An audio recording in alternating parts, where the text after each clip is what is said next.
all heard about quantum physics and quantum mechanics. Have you ever heard about quantum biology? Biologists have always tried to understand life at a macroscopic level, but a new field known as quantum biology is adding its own mind-blowing insights to the animal kingdom. Quantum biologists believe that natural selection has led some organisms, if not all, to use quantum effects in some way. For example, the way that birds navigate using electromagnetic fields requires biology to process quantum information. But most striking of all are theories of the mind which speculates quantum events are not just used by the human brain, but actually consciousness itself, operating at a deep level within matter. Comment down your thoughts on this. Stay tuned for more science videos. Quantum World Part 2. So whatever in this universe is based upon the four fundamental forces, let's discuss about strong nuclear force. So if we observe a thing in the quantum level, we see the atoms. So there a question arose that how these atoms came from the nothing, and from where these atoms are getting mass, to know that we should know what's inside the atom. So in an atom, there are nucleus and electrons. So if we observe nucleus closely, we see protons and neutrons. So deep inside the protons we see the subatomic particles called as quarks.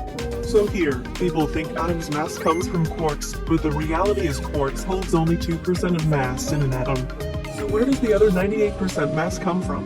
So the interesting fact is the quarks rotates 186,000 miles per second, and this is almost the light speed. At this speed the quarks may scattered, but there is another particle called gluons, holds all the quarks.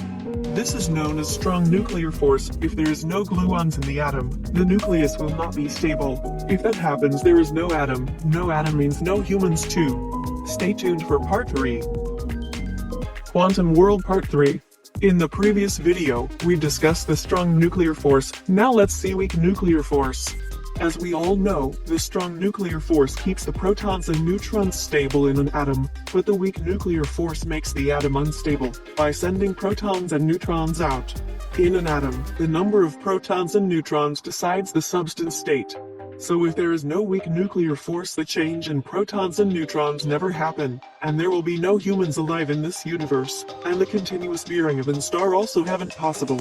If the star haven't burned, the planets also doesn't exist, so the weak nuclear force is very important for the function of this universe in quantum level. Stay tuned for Part 4. Quantum World Part 4. In the previous video we discussed strong and weak nuclear force. Now it's time for the most important electromagnetic force. We all know that light is very important in the function of this universe. Also, the electromagnetic force also plays a very vital role in the universe.